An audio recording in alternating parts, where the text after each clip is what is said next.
Udah nggak apa-apa impor, kata mereka. Tapi tolong impor ini jangan mematikan kami. Makin bagus, makin ketat peraturan yang saya buat, ingat saya, Ngakali makin peraturan. cerdik Ya, ngakalinya. Masalah impor gula ini kan bukan hanya hari ini saja, sebelum-sebelumnya juga menjadi persoalan gitu. Nah, tapi ini terus berulang. Suara kebenaran bergema di hati, menggapai cita, menghapus korupsi. Dengan ilmu dan kasih kita melangkah bersama, memajukan bangsa yang kita cinta. Bersama Adovi, bersama kita melangkah. Prof. Romli, pemandu kebenaran sejati. Suara kita takkan pernah padam. Bersama Rom, suara kebenaran.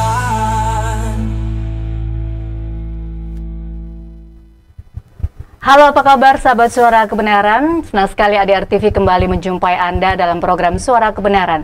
Program yang selalu menyuarakan kebenaran di tengah beragam kontroversi hukum yang terjadi di masyarakat. Tentunya bersama Prof. Romli Atmasasmita yang sudah berada bersama saya. Apa kabar, Prof? Baik, baik. Dan saya Anastasia Putri yang akan menemani Anda selama program ini berlangsung.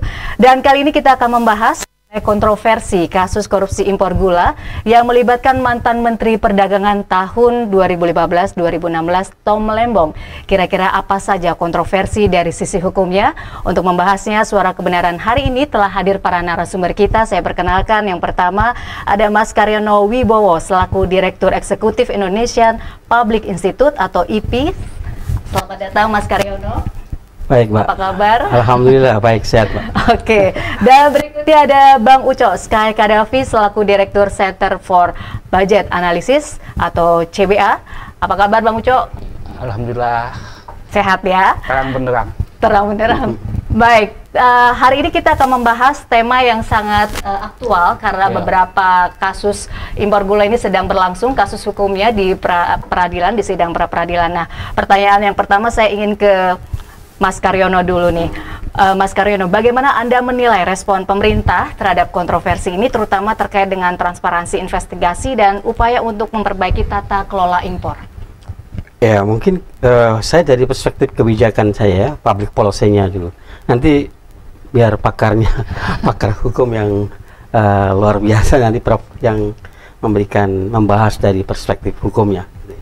Kemudian ada sahabat saya ini ahli di bidang anggaran, ya, politik anggaran, gitu ya. Nah, saya dari sisi kebijakan, pertanyaan publik itu begini, kenapa sih kok selalu impor gula, gitu, ya? Nah, hampir setiap Menteri Perdagangan, ya, itu kebijakannya sering sekali mengimpor, tidak hanya komoditas gula, tetapi juga komoditas yang lain seperti beras, kedelai dan lain-lain, ya. Itu selalu impor, gitu ya. Padahal Indonesia ini kan negara agraris, ya, dimana sektor pertanian kita mestinya menjadi sektor andalan yang bisa dikelola secara mandiri sebenarnya. Nah, kalau kita lihat munculnya kasus Tom Lembong itu kan berarti pas pada saat Tom Lembong menjabat sebagai Menteri Perdagangan, ya, tahun 2015, ya kan? Nah, itu berarti sudah 7 tahun kasusnya sejak Kejaksaan Agung memerintahkan penyelidikan kasus ini, kan, gitu. Nah, itu kemudian memunculkan pertanyaan publik, gitu. Kenapa kasus yang sudah 7 tahun kemudian terungkap, kan, gitu. Nah, kemudian juga publik bertanya juga, kalau gitu kenapa menteri-menteri sebelumnya dan setelahnya juga tidak? Karena kebijakan impor gula sendiri karena berlangsung dari tidak hanya pada saat Tom Lembong, tetapi menteri sebelum Tom Lembong dan setelah Tom Lembong kan terus melakukan impor juga, impor gula, gitu. Nah, maka untuk memenuhi asas keadilan, ya, keadilan hukum, maka seharusnya ya dibongkar semua, gitu ya. Nah, ini sebenarnya menunjukkan apa namanya kemandirian kita ya dalam konteks ketahanan pangan kita ini dipertanyakan gitu. Nah, kenapa selalu impor terus? Jangan-jangan di balik impor itu ada pemburu rente gitu ya, ada mafia impor, ada mafia impor gula. Nah, maka munculnya kasus Temlembong sebenarnya bisa menjadi pintu masuk untuk membongkar mafia impor gula dan juga impor-impor yang lain gitu kan. Nah, ini menurut saya penting ya, penting supaya juga tidak menimbulkan persepsi ada diskriminasi hukum ya, ada politisasi hukum gitu, karena memang saat ini itu ada sebuah tren ya yang namanya menggunakan instrumen hukum untuk kepentingan politik gitulah, kurang lebih gitu ya, yaitu. Nah, untuk menghindari persepsi itu maka harus apa namanya penegakan hukum yang imparsial gitu, tidak berpihak pada kelompok tertentu yang menjadi sasaran dan sebagainya. Nah, tapi yang paling penting adalah kebijakan ke depan itu bagaimana agar ketahanan pangan kita terjaga gitu. Nah, seharusnya kan ada target ya, kapan sih Indonesia tidak impor gula lagi gitu, ya kan? Targetnya ada memang, tetapi tidak pernah terrealisasi gitu, ya kan? Nah, selalu hitung-hitungannya itu minus gitu ya. Nah, dalam catatan impor tuh ya tahun 2018 kemudian tahun 2020 2021 itu kurang lebih 5,3 juta ton misalnya, ya kan? Nah, itu cukup besar loh itu, ya kan? Nah, sekarang bagaimana Kementerian Perdagangan bekerja sama koordinasi dengan Kementerian Pertanian dan lain sebagainya itu supaya Indonesia ya itu bisa mandiri, tidak perlu impor gula lagi gitu.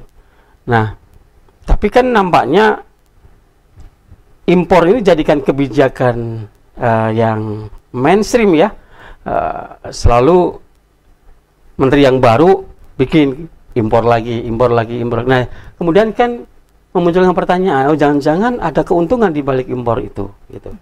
Ya, ada pemburu rente di situ, ada yang ada mafia. Ya, gitu. Makanya dengan munculnya kasus Temlembong, ya kalau emang Temlembong bersalah ya dia harus bertanggung jawab soal itu, ya. Nah, tapi bagi kita adalah munculnya kasus Temlembong ini harus bisa menjadi pintu masuk untuk membongkar mafia impor gula. Ya. Ya. Jadi kalau menurut Bang Uco ini menjadi pintu masuk ya untuk membuka mafia impor gula. Kalau Bang Uco sendiri punya data tidak tentang kebijakan impor gula ini dari menteri ke menteri begitu? Ya ada dari 1900 ini ya. 1900 datanya 1991 sampai 2001 ya. Yang paling gede itu adalah di tahun 2020. Itu 5,5 tadi triliun dengan nilai 1,9 juta US gitu. Jadi kalau dalam konteks ketahanan pangan Indonesia dengan Belanda dulu gitu kan, itu lebih hebat itu Belanda. Karena waktu zaman Belanda itu tahun 1930, kita itu bukan pengimpor, mengekspor gula 3 juta ton per tahun itu.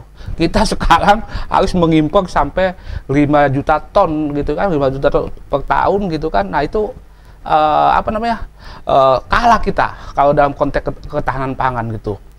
Kenapa terjadi begini gitu kan? Ternyata pabrik gula kita tahun 2000-an itu pabrik BUMN itu hanya punya 45 pabrik gula. 25% itu produksinya itu hanya 4.000 per hari. 78% pabrik gula ini pabriknya itu di atas 100 tahun. Kayak gitu, ini bayangin kayak gini. Kalau di luar negeri itu canggih semua, update teknologi gitu kan, kayak gitu, update teknologi dibantu pemerintah. Kita ini dibiarkan kayak gitu aja, kayak gitu. Makanya kita selalu kekurangan gula, kayak gitu. Jadi memang pemerintah ini nggak memperhatikan. Atau sengaja? Iya, pemerintah memang sengaja ini kayak gitu. Karena ini kayaknya nih kenapa ini dibiarkan gitu ya? Dibiarkan kayak gitu. Kenapa ini dibiarkan? Ini memang sengaja ini di sini itu ada pemburu rente tadi tuh. Kayak gitu, pemburu rente perusahaan-perusahaan baik BUMN maupun swasta ini gitu kan. Sepertinya memang daripada capek-capek nanam gitu kan, update teknologi gitu kan, high teknologi gitu kan, ini lebih baik impor karena mereka melihat kalkulasi modalnya kalau nanam teknologi gede gitu kan, tapi kalau impor itu untungnya lebih gede, cepat, gede, dan enak mempengaruhi pejabat gitu kan. Kayak gitu, itu yang terjadi gitu, kayak gitu. Padahal kalau kita tahu pemerintah Prabowo ini lagi menggembar-gemborkan swasembada pangan ya. Ya, makanya paradoks sebenarnya. Satu sisi ya bukan hanya pemerintahan Prabowo, pemerintahan sebelumnya Pak Jokowi sebelumnya juga selalu menggembar-gemborkan ketahanan pangan gitu kan. Tapi di sisi lain kebijakan impor terus berjalan gitu. Kemandirian pangannya, kedaulatan pangannya tidak terrealisasi. Itu Mbak Putri. Jadi Prof, ada kebijakan. kalau dari sisi hukum nih Prof, sebenarnya seorang menteri ketika akan melakukan kebijakan impor itu diketahui oleh di atas menterinya atau dia bisa melakukan sendiri kebijakan impor ini? Sebenarnya begini ya, ini soal kebijakan impor ya, apapun juga impor, terutama bahan pangan ya. Sudah lama kita ini menggunakan hal tersebut. Kan pertanyaannya kenapa? Ya kan? Rakyat bertanya-tanya, rakyat itu banyak, ada yang pinter, ya kan? Ada yang setengah pinter, ya kan? Rakyat miskin. Sederhananya ya, setiap kebijakan itu pasti hanya bisa dilaksanakan oleh satu kekuasaan. Ya. Kekuasaan yang paling mungkin bisa melaksanakan suatu kebijakan adalah kekuasaan yang ada di tangan penyelenggara negara. Ya kan? Kalau top pebisnis pengusaha juga mengekspor, dia hanya menjadi perpanjangan tangan dari penyelenggara negara yang terbatas ya, organisasi dan kemampuannya, termasuk modalnya. Itu satu hal yang perlu kita ketahui. Dan yang kedua, yang penting lagi, ketidaktransparanan. Nah, transparansi, ya kan? Akuntabilitas, ya, itu menimbulkan kecurigaan. Seperti tadi kan, ada apa, ada pemburu rente lah sebagainya, ya. Jadi kalau saya melihat dari kebijakan yang bukan senang mengimpor, kenapa harus mengimpor? Masalahnya tergantung dari kita punya modal apa untuk memproduksi gula. Karena yang saya tahu obrolan dengan pengusaha gula, ya, Gulaku itu memang kekurangan. Jadi pabrik gula di dalam negeri tidak mampu mencukupi kebutuhan dalam negeri. Kenapa begitu? Ya kalau kita bandingkan zaman dulu, zaman Belanda apalagi, penduduk kita kan sedikit. Sekarang 270 juta. Jadi kita bayangkan yang 270 juta dengan yang cuma berapa juta? 50, 100 juta kan beda kebutuhannya. Dalam segala hal ya, beda. Ya otomatis, nah kebutuhan yang meningkat, jumlah penduduk yang meningkat, kebutuhan yang meningkat itu tidak disertai dengan penguatan, bukan soal ketahanan dulu, sumber daya, ya. Juga produksi. Nah itu bisa terjadi kalau teknologi kita sudah lebih baik, ya kan? Tadi pabriknya udah tua, itu ya terus dipakai, ya. Jelas kalah bersaing oleh negara lain yang teknologinya maju, ya. Jadi bagaimanapun juga akhirnya kita jadi negara konsumen, bukan negara produsen. Nah dalam kondisi seperti itu, maka pastilah ada orang yang mengambil keuntungan dalam kesempitan. Antara lain pemburu rente lah, ya. Antara lain suap, gratifikasi dan macam-macam. Jadi semua yang terjadi itu suatu ekses negatif, ya. Termasuk kasus yang sekarang, ya. Karena tidak bisa dijelaskan secara transparan sejak awal, apakah dulu menteri maupun sekarang, ya, maka akan terjadilah kecurigaan. Nah, kecurigaan-kecurigaan ini kemudian mendorong aparatur penegak hukum untuk menyelidiki, ya, mencari tahu ada apa gitu. Ya. Nah, dalam mencari tahu itu juga yang namanya aparat penegak hukum hanya dibekali pengetahuan tentang hukum, tidak dibekali pengetahuan tentang the policy behind, ya. Yes. Nah, itu. Nah, karena tidak kurangnya sehingga menjadi mudah mengkriminalisasi kebijakan. Lebih mudah kan? Tapi kalau tahu segala macam mengenai kebijakan akan lebih sulit tentunya. Nah, pertanyaannya ya, kita ini termasuk masyarakat pada umumnya, pejabat, mana mau dipilih, yang lebih sulit atau yang lebih mudah, yang lebih impresif di mata masyarakat? Tentu yang lebih mudah, ya, dengan nilai yang fantastis. Itu yang menarik, ya. Masyarakat, waduh, heboh lah kita semua. Sambil dalam kehebohan itu kita lupa, ya, kenapa heboh, kenapa ada seperti itu. Jadi kembali, kalau era reformasi itu adalah 98 yang saya ingat, kita menciptakan penyelenggaraan negara yang bersih, bebas korupsi dan nepotisme. Pertanyaannya sudah sampai sejauh mana ini cita-cita itu gitu. Kebetulan saya yang menyusun semua undang-undangnya, mulai KKN sampai ada cuci uang, tipikor. Yang saya lihat ada semangat ya, tapi antara dua, ada pengetahuannya nggak ada kehendak nggak untuk menyebutkan semangat. Jadi ini tampaknya semangat juga sudah meluntur, kemauan makin hilang. Akibatnya apa ya? Seperti ini kita, ya, kita berada dalam fase yang namanya trial and error, terus trial and error, sehingga kemudian sesuatu trial dikatakan sukses, berhasil, katakanlah ya, Kejaksaan, KPK, kita mendengar Kejaksaan sudah mengeluarkan uang sekian miliar, triliun, KPK. Pertanyaannya, sampai kemana itu uang yang dikembalikan itu? Adakah itu kemudian dideklar oleh Menteri Keuangan, kasir negara, bahwa sudah masuk sekian? Belum pernah saya dengar sampai sekarang. Coba pikir. Jadi ini, kita ini sebetulnya akhirnya tanda petik ya, bermain-main seperti petak umpet, tahu nggak petak umpet?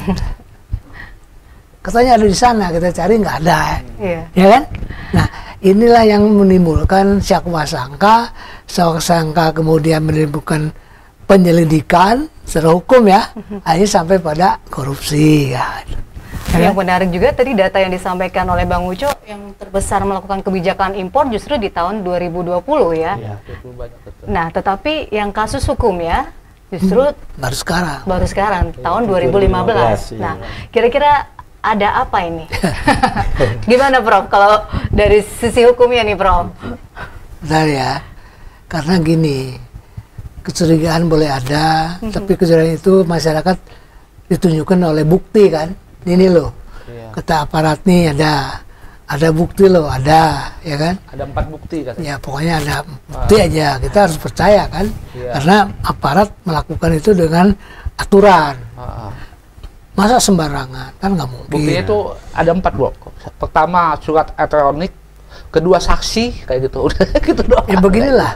Keterangan saksi, normatif lah. Alat bukti kan 5. Itu aja dikemukakan. Apalagi, nah kalau mau bukti yang benar ya nanti sidang. Pas pada persidangan. Sidang pembuktian pokok perkara, bukan di pra-peradilan. Terutama di aliran dana ya, ada nggak? Itu nanti kita lihat, ya kan? Karena kalau tipikor yang saya tahu ya, pasal 2, 3 itu kan rumusannya luas.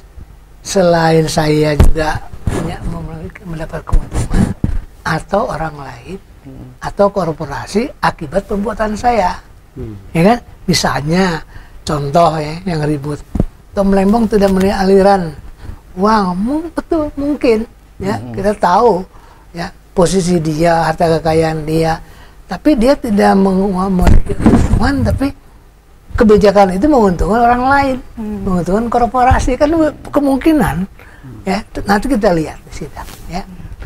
Kalau Mas Kar, kita bicara tentang kebijakan pemerintah, kira-kira apa yang harus diambil oleh pemerintah untuk mencegah keterlibatan pejabat dalam mempengaruhi proses impor komoditas gula sehingga tidak terjadi kasus-kasus korupsi?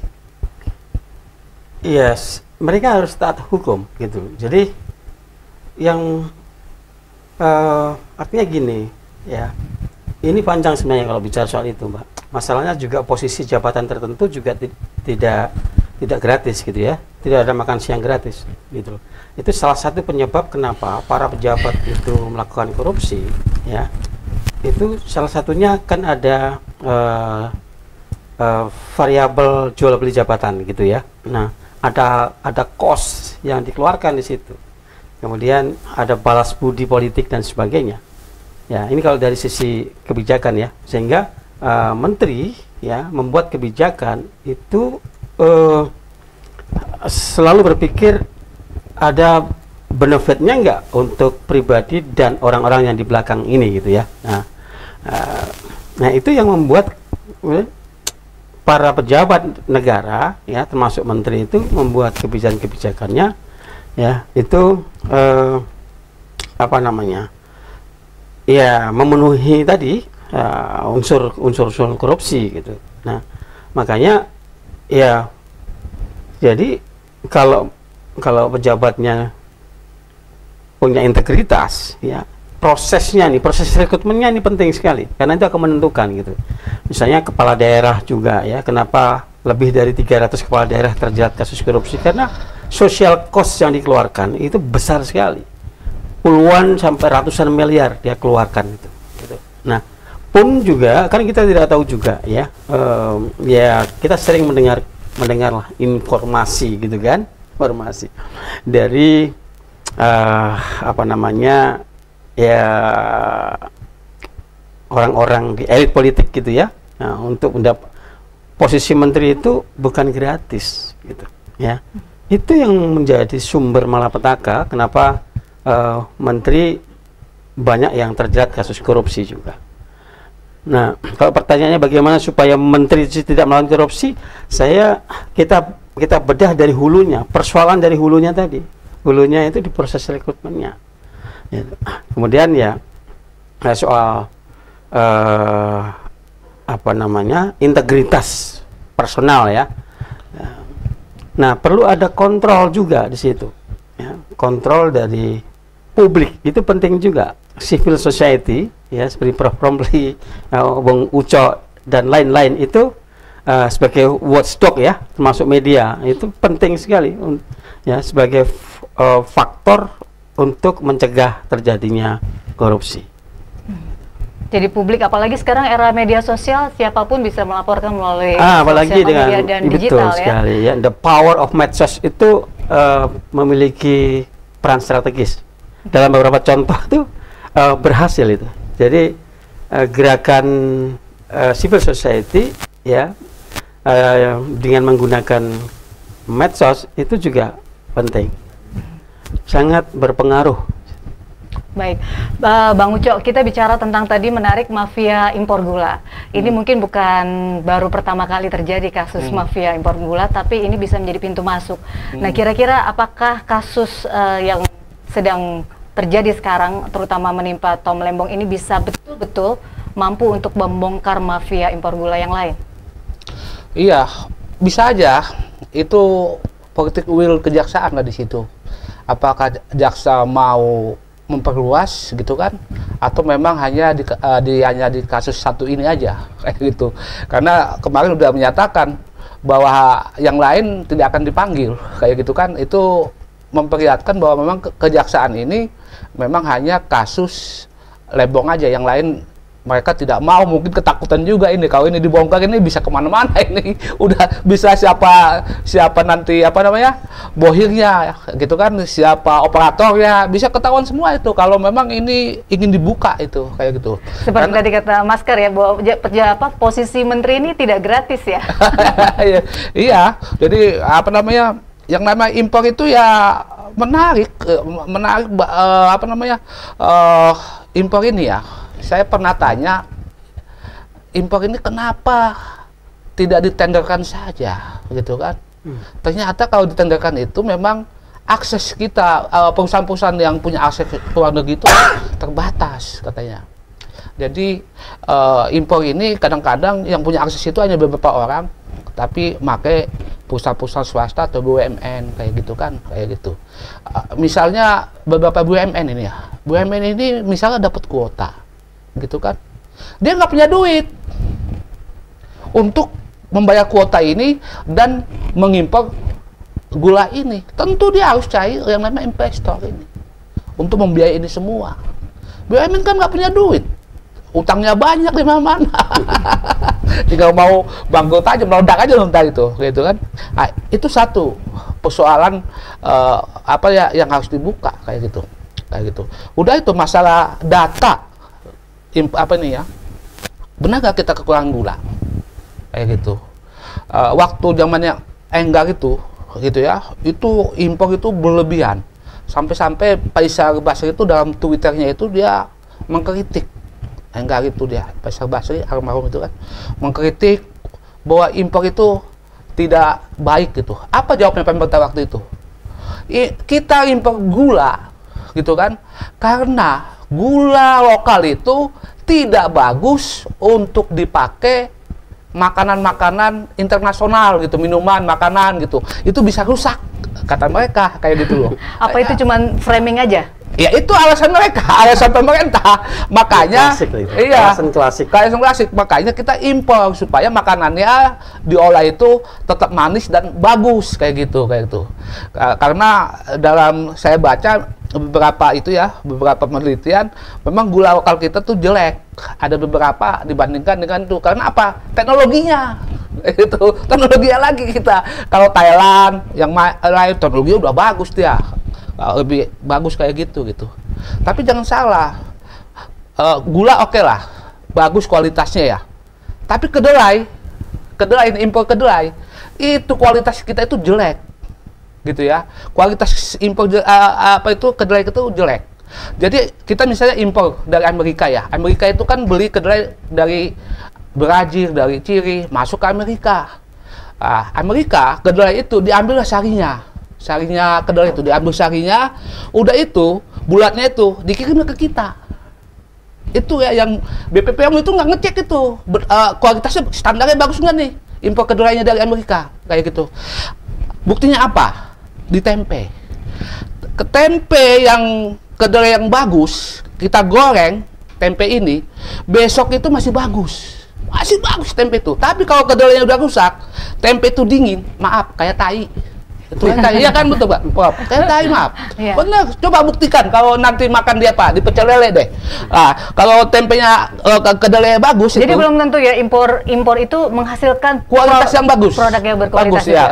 Ada juga nih, tapi harusnya kan Badan Pengawasan Makanan nih seharusnya gitu ngecek kayak gitu kan. Ini nggak dicek ini kayak gitu, kedelai kita yang masuk itu nggak dicek, masuk aja padahal sarinya udah diambil sama Amerika. Kita dikasih yang nggak ada sarinya, udah tuh jadikan tempe lah. Yang terjadi apa? Jelek kualitasnya. Itu sebetulnya maaf nih, kedelai yang kita impor dari itu bukan buat manusia, itu buat babi, makanan babi. Itu yang kita makan di sini. Kayak gitu. Tapi itu juga tidak menghentikan impor kedelai saat itu. Nggak ada yang tahu. Kayak gitu. BPOM juga pura-pura nggak tahu, padahal mereka masih tahu. Nggak yakin itu impor-impor kayak gitu. Ini permainan semua. Jadi gini, misalnya tahun 2021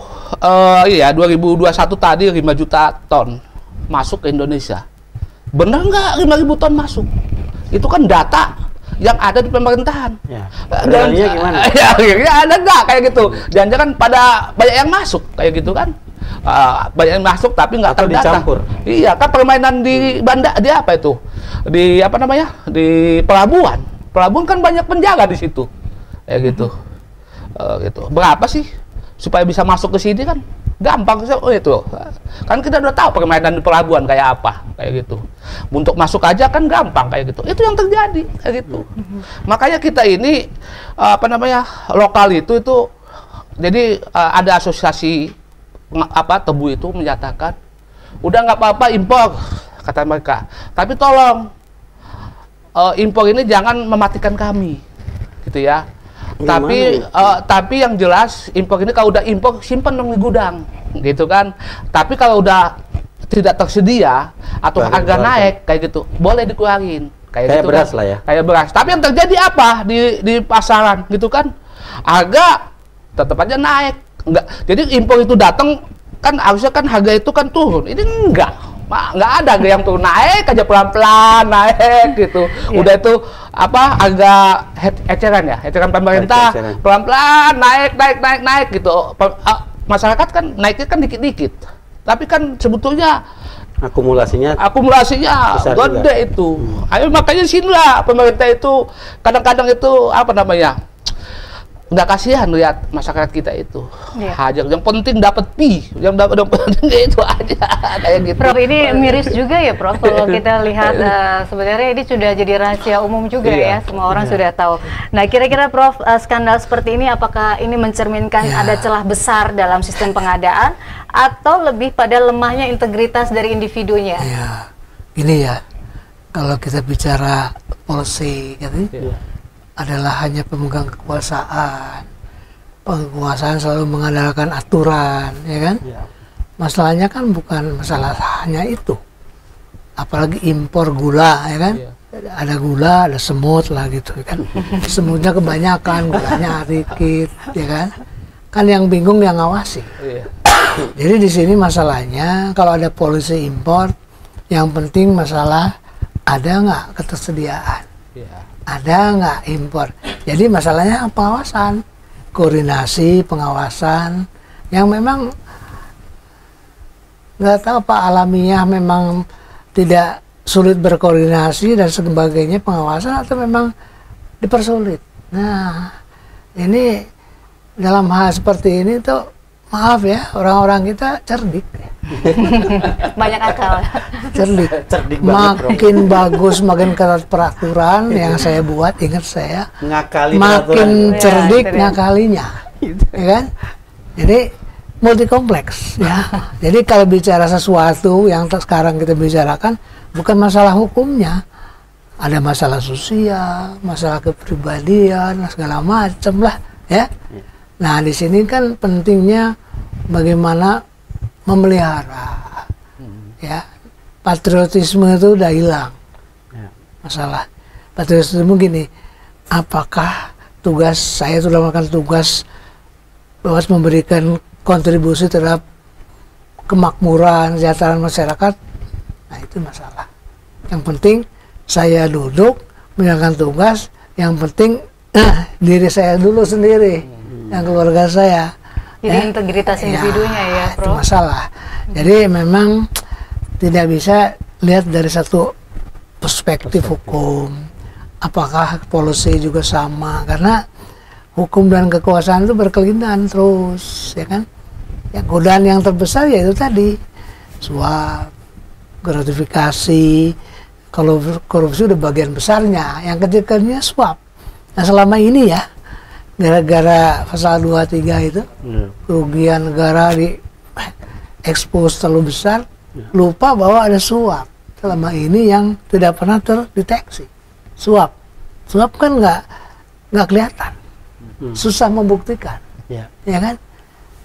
Kalau ada yang lapor, kalau nggak ada yang lapor ya semua damai-damai saja kan. Nah suap, oleh karena itu buat aparatur penegak hukum yang paling gampang membuktikan korupsi. Ya. Karena ada kerugian negara, ada orang, ada lembaga yang bisa menghitung, ya kan? Ya. Nah ini masalah kita sekarang. Jadi undang-undang yang kita anggap hebat, ada kerugian negara sebagai pencetus korupsi, ternyata dimanipulasi, Iya. ya kan? Disalahgunakan juga, Bro. Iya, kerugian negara itu banyak variasinya gitu.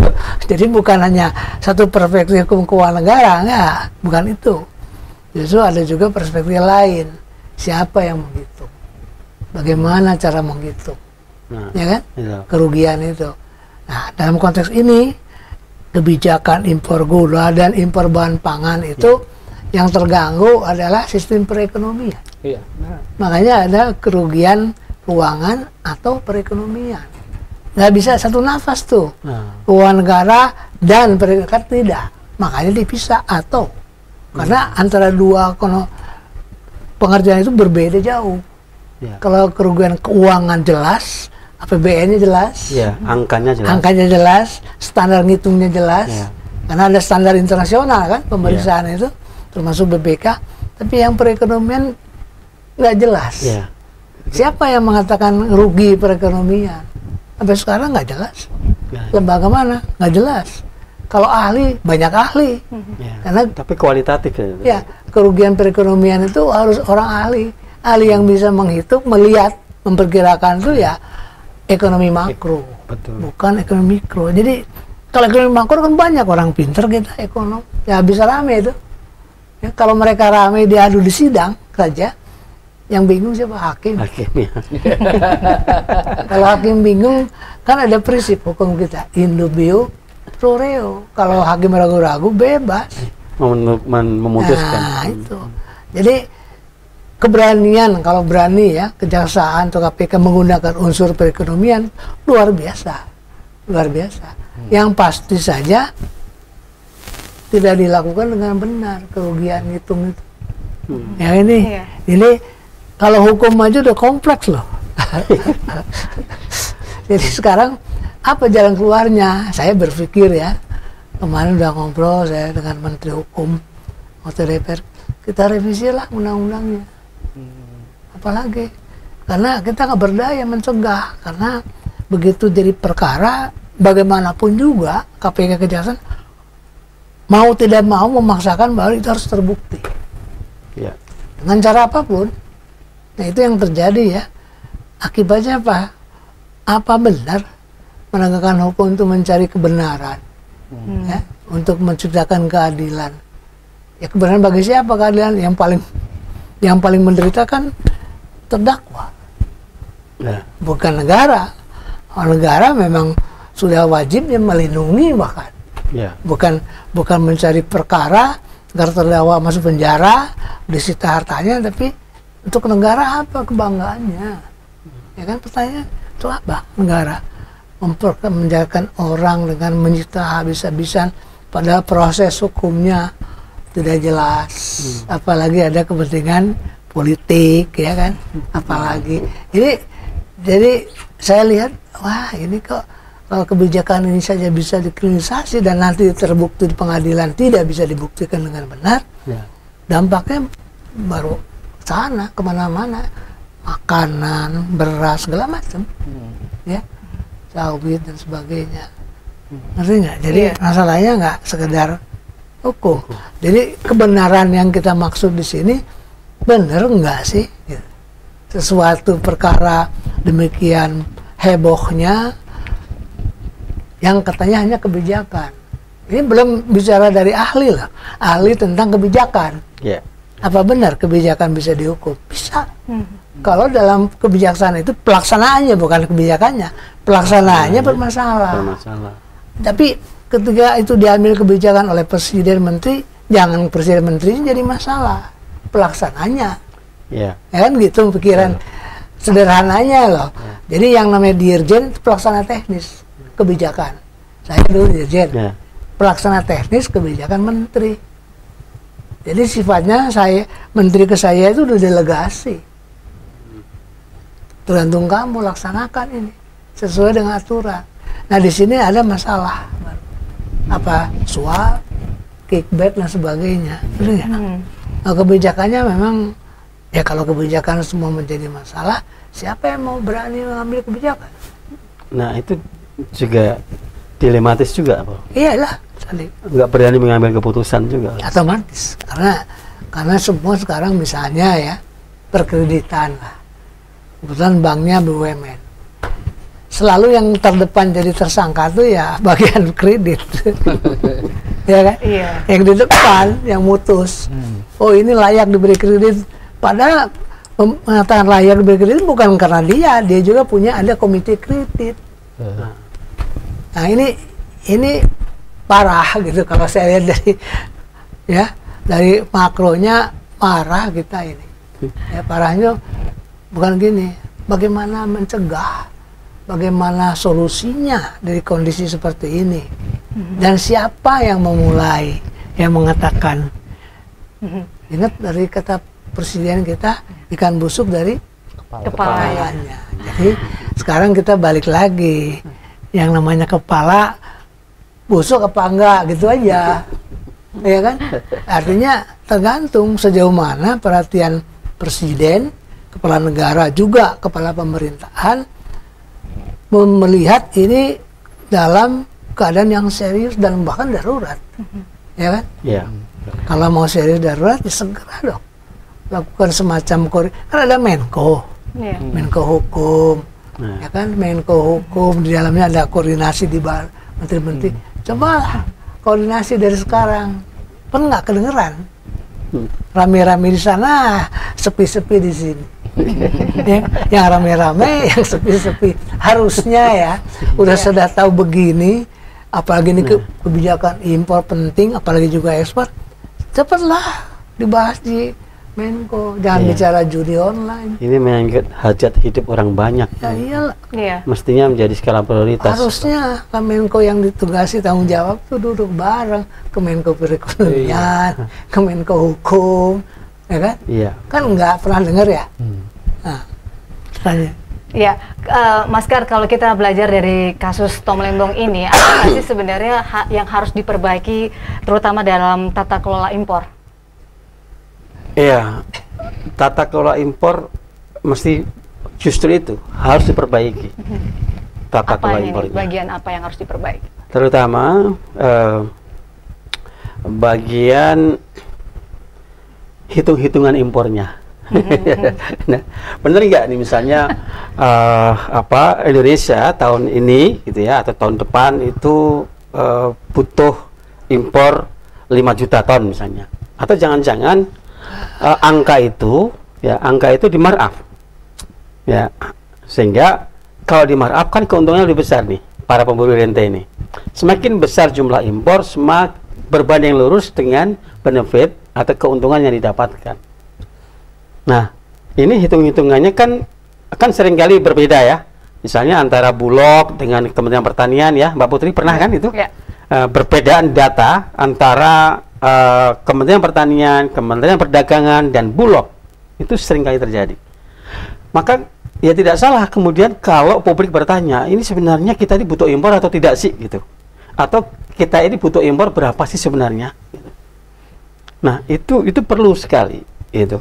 Nah tapi yang paling penting adalah pemerintah itu harus punya target ya untuk mengurangi impor, supaya selaras dengan program pemerintah terkait dengan ketahanan pangan. Tapi mungkin nggak Gitu loh. mengurangi impor itu? Mungkin kalau pemerintah punya integritas tadi, gitu, serius ya, benar-benar ingin mewujudkan kedaulatan pangan, ketahanan pangan, gitu. Nah, kalau pejabat negara, pemerintah serius, konsisten, komitmen untuk mewujudkan ketahanan pangan, pasti bisa, gitu. Pasti bisa. Mesti kan punya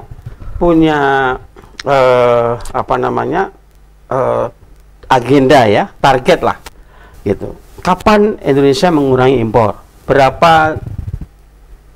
Kalau kemarin misalnya 5 juta, tahun ini, tahun depan supaya berkurang impornya, apa saja yang harus dilakukan? Makanya tadi benar Prof tadi harus ada koordinasi. Ketika ini muncul bermasalah, ini kan persoalan klasik gitu loh. Betul. Masalah impor gula ini kan bukan hanya hari ini saja, sebelum-sebelumnya juga menjadi persoalan gitu. Nah, tapi ini terus berulang. Nah, berarti kan nggak salah juga kalau kemudian ada yang mempertanyakan, ini jangan-jangan ada pemburu rente di balik impor itu. Nah, jadi nggak tahu dari mana harus menyelesaikan, Bro. Mungkin memang ini soal kayak lingkaran setan, ya, lingkaran setan ini. Maka saya ingin mendorong ya kekuatan civil society ini yang menurut saya perlu digerakkan, perlu diperkuat di tengah tadi para penyelenggara pemerintahan, pembuat kebijakan yang merugikan rakyat. Jadi apa rekomendasi Mas Karnil agar pemerintah bisa transparan terhadap kebijakan impor? Dibuka dong datanya. Jadi, ya kan? Nanti Ucok biar tak suruh demo di depan. Transparan, harus dibuka datanya. Ya. Selama ini belum dibuka datanya? Ya, datanya dibuka, diinjert-injert, tau nggak diinjert-injert? Ya kan? Sedikit demi sedikit. Sedikit-sedikit. Dan itu pun kemudian berbeda gitu. Antara Kementerian Pertanian, Kementerian Perdagangan dengan Bulog misalnya, terkait dengan berapa sih produksi gula kita pada tahun ini, gitu ya. Itu kan perbedaan data. Karena itu akan menentukan berapa ton yang harus diimpor kan. Gitu. Nah, ini yang harus dibenahi tata kelola itu. Nah, transparansi ini menjadi penting. Nah, selama ini kan mana, ya kan? Justru memang oleh karena itu ya ini perlulah DPR ya sebagai lembaga perwakilan rakyat yang memiliki 3 fungsi ya, legislasi sebagai pembentuk undang-undang, kemudian fungsi pengawasan dan fungsi anggaran. Ini harus serius gitu ya, punya komitmen untuk membuat tata kelola impor lebih baik gitu. Lagi-lagi nanti Mbak Putri nanya apakah bisa Mas kan gitu. Jangan-jangan kan ada kong kali kong gitu kan antara kekuasaan legislasi dengan eksekutif misalnya. Tapi kembali lagi Bang Ucok, kita ingat ya Pak Prabowo dalam pidato presiden pidato kenegaraan ya. Itu fokus pada pemberantasan korupsi gitu dan juga swasembada pangan ini. Menurut Bang Ucok sendiri tadi katanya jaksa sudah bilang ini hanya berhenti di kasus Tom Lembong. Padahal sebenarnya ada kemungkinankah ada mafia lain yang sedang dilindungi? Iya, ada sebetulnya. Kalau ini dibuka ada banyak sebetulnya. Sebetulnya kata Mas Karyono, masa kuota ini tertutup. Sebetulnya terbuka kuota ini. Jadi kuota ini tuh oleh yang dekat akses kekuasaan, apakah itu kader partai atau apa, dibuka. Ini ada kuota gula nih. Nanti buat gua 9.000, buat dirjen sekian, dihitung semua, dipetain semua berapa dapat itu. Nah, itulah pemburu rente itu. Nah, kalau memang presiden mau memperbaiki ini semua, maka tata kelola itu memang yang tadi itu yang harus diperbaiki. Pertama, yang selama ini Menteri Perdagangan buat kota dan impor langsung harus melakukan koordinasi dulu dengan Menko Perekonomian. Selama ini nggak dilakukan itu, kayak gitu. Itu satu. Yang kedua, Menteri Perdagangan itu harus mengajak yang namanya Kementerian Teknis seperti Pertanian, kayak gitu. Nah, itu selama itu nggak diajak, bikin kuota-kuota aja dia, kayak gitu. Ini fungsi koordinasi. Kan? Iya, koordinasinya nggak ada. Nah, ini harus diterapkan. Yang ketiga, masalah data. Data ini data siapa yang mau kita pakai? Apakah Menteri Perdagangan kah, Menteri Perekonomian kah, BPS kah? Karena ini data-data ini beda semua. Kayak gitu, mana yang benar data ini yang mau dipakai? Satu pemerintahan beda datanya, termasuk jumlah penduduk, jumlah konsumsi, beda semua. Ini data mana yang mau kita pakai nih? Kayak gitu. Kemarin waktu zaman SBY udah mulai satu data gitu kan. Zaman Jokowi itu hancur semua itu yang namanya keterbukaan, transparansi, satu data semua dihancurkan oleh rejim Jokowi sekarang. Kita ini kembali kepada zaman gelap sebetulnya setelah Jokowi nggak ada, kayak gitu. Hancur semua. Padahal itu sistem yang dibangun SBY itu sudah mulai bagus karena apa? Untuk mendatangkan investor. Jadi kita kan korupsinya diminimalkan, udah itu data-data kita tentang apa dibuka gitu, satu data apa, ini dibangun kayak ini perizinan satu pintu kayak gitu masih ada sekarang, tapi kayak nggak ada rohnya lagi gitu, hancur di zaman Jokowi ini kayak gitu. Ini semua supaya investor datang ke kita, datanya dibuka, masyarakat tahu semua gitu kan. Jadi antara masyarakat dengan pemerintah tidak ada dusta gitu kan, dibuka semua. Investor juga tahu apa yang mau dilakukan sekarang. Ini tertutup semua, udah nggak ada lagi. Makanya kita tuh dalam indeks korupsi jatuh, investasi turun semua. Ya itulah si rejim Jokowi itu yang bikin kita gelap sekarang. Kita kayak kembali masuk berarti harus ada catatan untuk pemerintahan yang baru ini. Ya, apa nih? berarti makanya catatan kembali ini kalau memang betul-betul harus kembali melihat apa yang baik di pemerintahan SBY itu yang akan dilanjutkan, yang di Jokowi ini apa ininya, itunya kaitannya untuk investasi ke depan atau apa. Kalau ingin mendatangkan investasi ya korupsi harus minimal kayak gitu kan, data-data semua harus diperlihatkan ke publik kayak gitu, itu yang penting kayak gitu. Bisa apakah nggak? sudah ada gelagat bahwa pemerintahan Prabowo yang baru ini transparan? Nggak ada anggaran, nggak ada duit, makanya sekarang ini jadi pemerintahan Prabowo itu transparan atau tidak kira-kira? iya, mau transparan atau apa, mereka tuh bingung bukan di situ, nggak ada duitnya katanya. Wah, duitnya kemana nih? Jadi di APBN itu hanya angka-angka doang. Duit itu di mana kayak gitu. Makanya sekarang lagi cari utang atau termasuk nyari duit tadi dari para pengembang pajak ya, Pak?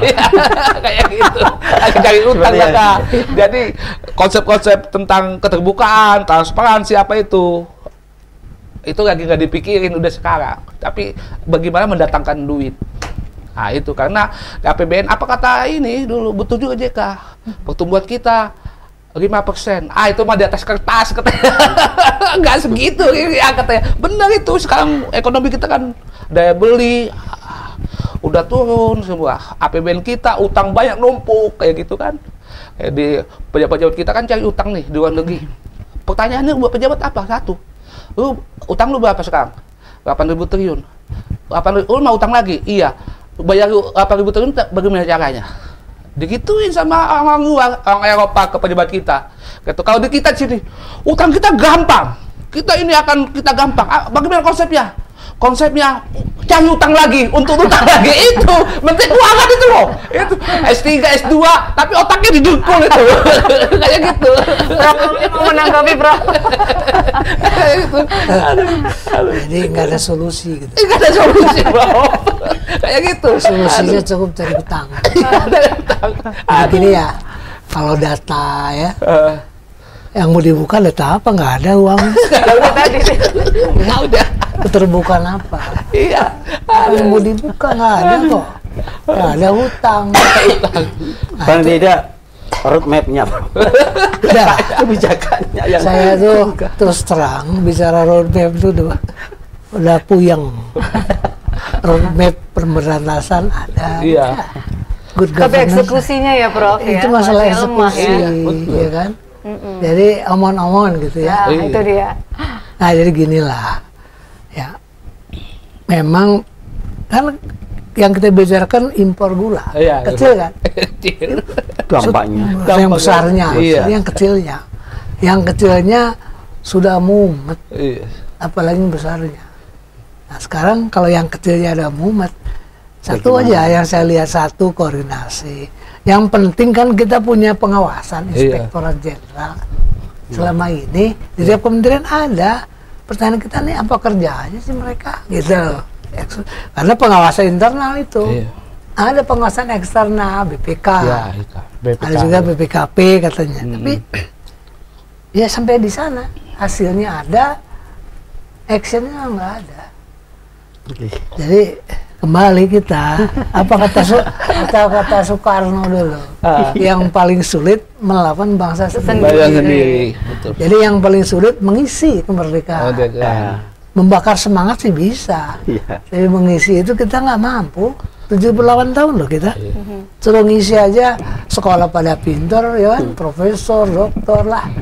Hah? Dibuat tidak mampu, Bro. Kok jadi begini gitu? Bingung kita. Ya. Mas Kar, kira-kira kita mampu nggak sih untuk tidak impor gula? Saya pastikan mampu untuk Harus. impor. Mampu ya? Iya, mampu. Sejauh memang tadi ya konsisten. Ya. Semua pejabat negara, pemerintahan itu bekerja untuk kepentingan rakyat. Ya. Itu amanat loh. Ya, sudah jelas itu tujuan pembangunan yang dituangkan dalam pembukaan UUD 45 itu. Nah, sehingga seluruh peraturan perundang-undangan itu harus merupakan derivasi dari pembukaan UUD 45. Ya, jadi Berarti sebenarnya tidak hanya impor gula saja ya? Tidak hanya impor kebijakan gula. Impor semua sebisa mungkin ditutup bisa kerannya. dengan tadi kita bisa mewujudkan kemandirian pangan gitu.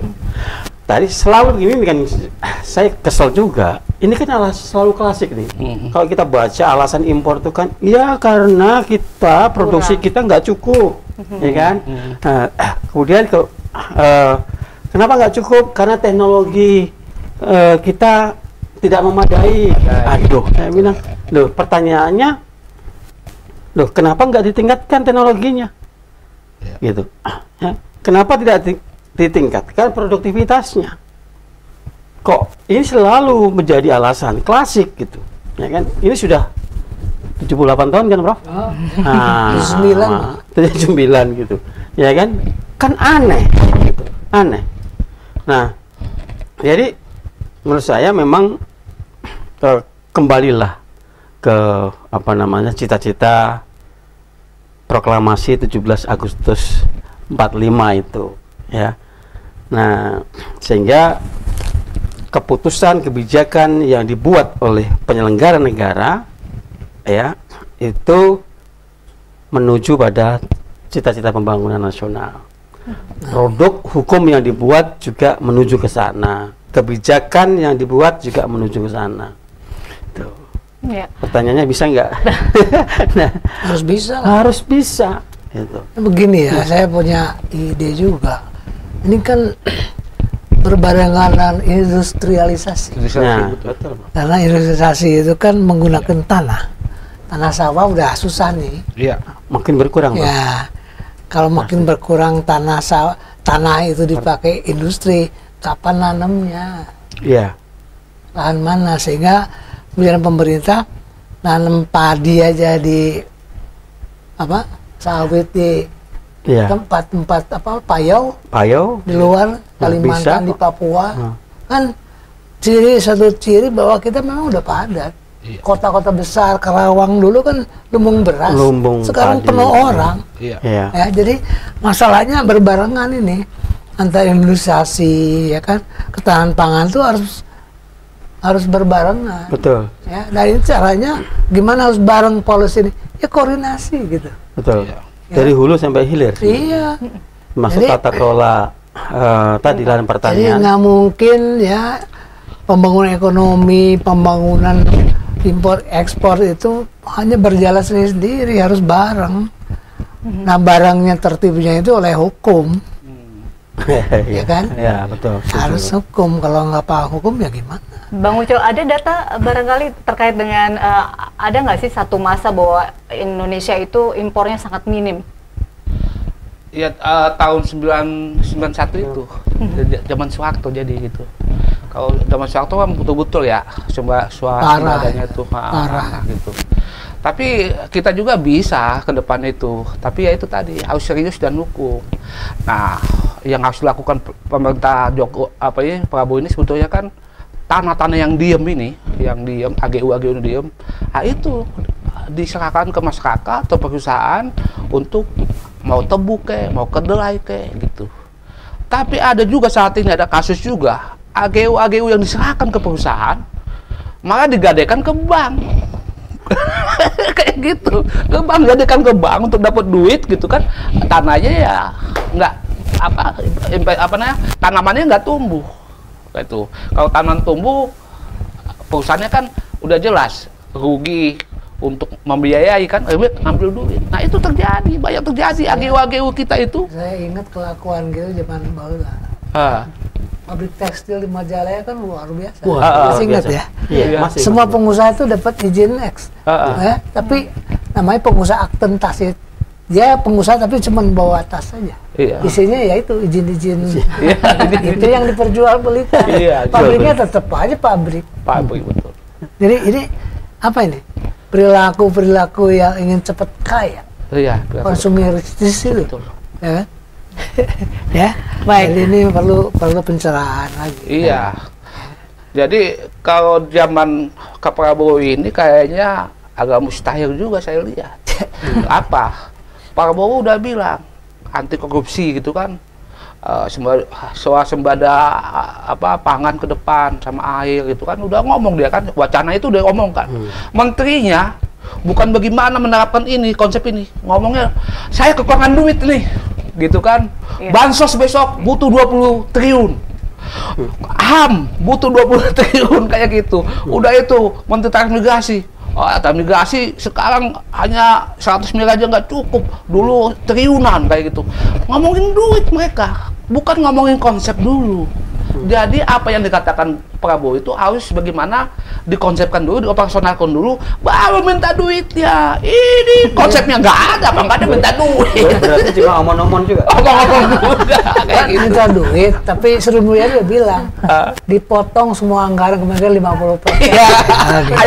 Akhirnya dijawab oleh Sri Mulyani, 50%. dipotong. Dan pajak naik 12% besok. Udah dipotong. Pajak kita dinaikin. Naikin. Siapa yang dirugikan? Kembali ngisi utang itu dari pajak. Ya dari pajak aku Kita. Baik, Bu Sri, diskusi kita pada hari ini. Untuk itu saya mohon untuk closing statement dari masing-masing narasumber. Saya mulai dari Mas Karyono terlebih dahulu. Ya, saya kira untuk mengenai tata kelola impor ya jangan omon-omon lah, ya kan. Ini harus serius betul karena ini menyangkut hajat hidup orang banyak, ya. Gula itu kebutuhan dasar, ya, itu termasuk 9 bahan pokok, sehingga kebijakan pemerintah ya harus serius, ya, untuk menciptakan paling tidak mengurangi ketergantungan impor kita, gitu ya. Nah, di sisi yang lain meningkatkan produktivitas gula, ya. Seperti tadi yang kata Prof. Ramli tadi, membuat kebijakan ini harus tidak parsial, tetapi ini harus holistik. Oleh karena diperlukan koordinasi lintas kementerian, Kementerian Pertanian, ya, termasuk Kementerian Pertanahan, di mana ada lahan-lahan tidur, ya, yang tidak dimanfaatkan itu bisa dimanfaatkan untuk mewujudkan ketahanan pangan, untuk meningkatkan produktivitas gula gitu. Nah, tapi saat ini kan paradok, bahkan hipokrit gitu, ya. Di satu sisi ingin ketahanan pangan, ya, tapi di sisi lain impor jalan terus gitu. Nah, oleh karena itu menurut saya jangan omon-omon lah, ya. Ke depan mesti harus serius. Itu saja closing statement saya. Jangan nomor-nomor, harus serius, terutama untuk ketahanan pangan kita, ketahanan ya. pangan. Baik, Bang Uco silakan. Iya, ke depan itu kalau ingin betul-betul ya untuk apa namanya program ketahanan pangan ini betul-betul diterapkan kayak gitu ya, saya kira itu bisa serius. Dengan seriusnya dengan ketahanan pangan ini, nanti impor bisa diminimalkan atau dikurangin. Tapi yang terjadi saat ini kelihatannya memang gitu ya, ketahanan pangan ini kelihatannya pertama ada beberapa lahan yang akan diberikan kepada TNI itu ya, untuk dibuka kayak gitu kan. Ini untuk dibuka untuk ketahanan pangan kayak gitu kan. Hasil audit BPK tentang cetak sawah itu rugi sekali kita, itu nggak berhasil gitu kan. Kenapa harus diserahkan ke TNI lagi kayak gitu kan? Harusnya untuk ketahanan pangan itu diajaklah pemuda-pemuda pengangguran lah kayak gitu kan, itu yang lebih pengangguran. Kalau TNI kan udah pada kerja, udah ada gajinya, ajak dong pemuda desa yang nganggur atau kota ditarik gitu kan. Itu partisipasi publik gitu, itu penting, itu satu. Yang kedua, ketahanan pangan pemerintah saat ini kayak gitu kan, itu kelihatan ya kayak di Papua buka hutan semua gitu, sampai para pendeta marah-marah hutan dibuka itu untuk komoditas tertentu, artinya sawit gitu loh. Kalau sawit doang kan nggak bisa kita, bagaimana kalau sawit doang ya tetap aja besok impor kedelai, impor gula kayak gitu kan. Jadi menurut saya ketahanan pangan itu harus dihitung-hitung. Nah itu Papua itu apa yang baik, Kalimantan itu apa yang baik kayak gitu kan. Gitu berapa ton harus harus ada konsepnya itu. Nah itu yang nggak dipunyai pemerintah saat ini. Ilmuwan kita banyak. Iya, dari memadai betul. Jadi kita ada banyak. Bisa memanfaatkan lahan-lahan tidur juga. Teknologi kita, padi itu sekarang itu nggak usah ditanam kayak sawah kayak gitu loh. Udah berkembang pakai pot kayak gitu, itu lebih menghasilkan banyak kayak teknologi. Gitu. Teknologinya itu loh. Itu masa gula aja nggak bisa, kedelai aja ada beberapa. Kedelai itu nggak usah pakai tanah luas, malah pakai pot di rumah-rumah. Kedelai itu saya udah pernah lihat, itu hebat juga gitu. teknologi itu. Baik, terima kasih Bang Uco. Jadi tetap kuncinya adalah serius untuk ketahanan pangan. Prof. Romli? Nah, begini, saya kan hukum ya. Ini semua bicara kebijakan. Kebijakan pasti ada dasar aturannya. Masalah kita ini kepatuhan. Ya. Kepatuhan bukan pelaksanaan. Dari pengambil keputusan bukan kadang-kadang nggak patuh. Iya. Ya, ada aturan, muncullah diskresi. Ya, diskresi bisa dari presiden ya, dari sekelilingnya, anggota legislatif dan semua lah ikut campur ya. Seperti kasus impor gula kan, itu ada Inkopol loh di situ. Iya, ada Inkopol. Bagaimana ceritanya? Bahwa impornya sekian, datanglah Inkopol. Nah, ada. Nah, masalah kepatuhan ini yang nggak pernah patuh. Jadi hukum yang terbaik apapun, kalau the man behind the gun-nya nggak patuh ya selesai. Apa yang direncanakan yang baik itu menjadi ya tidak baik. Jadi masalahnya apa? Buat kita orang hukum mau patuh enggak? Ya, seperti kita buang sampah di Singapura dan beda. Mana berani Singapura buang sampah sembarangan? Iya, betul. Dengan contoh aja kan. Jadi sini juga kalau contoh pemimpinnya bagus kan, enggak lah, ya ikan busuk dari kepalanya. Demikian ya. Baik, terima kasih Prof. Romli. Ada tambahan lagi? Penutupnya bagus tadi. Iya. Diganti ikan busuk bukan dari kepala, tapi dari hidung ya. Baik, jadi terima kasih atas diskusinya untuk para narasumber kita pada hari ini. Dan sekali lagi, sahabat Suara Kebenaran, kontroversi korupsi impor gula ini menjadi catatan tentang kepatuhan hukum dan juga serius untuk mewujudkan ketahanan pangan. Demikian Suara Kebenaran hari ini. Sebelum saya undur diri, jangan lupa untuk tetap memperbaharui ADR TV di semua media sosial kami. Saya Anastasia Putri undur diri. Terima kasih dan sampai jumpa.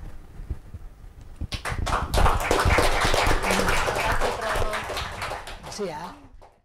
Suara kebenaran bergema di hati, menggapai cita, menghapus korupsi.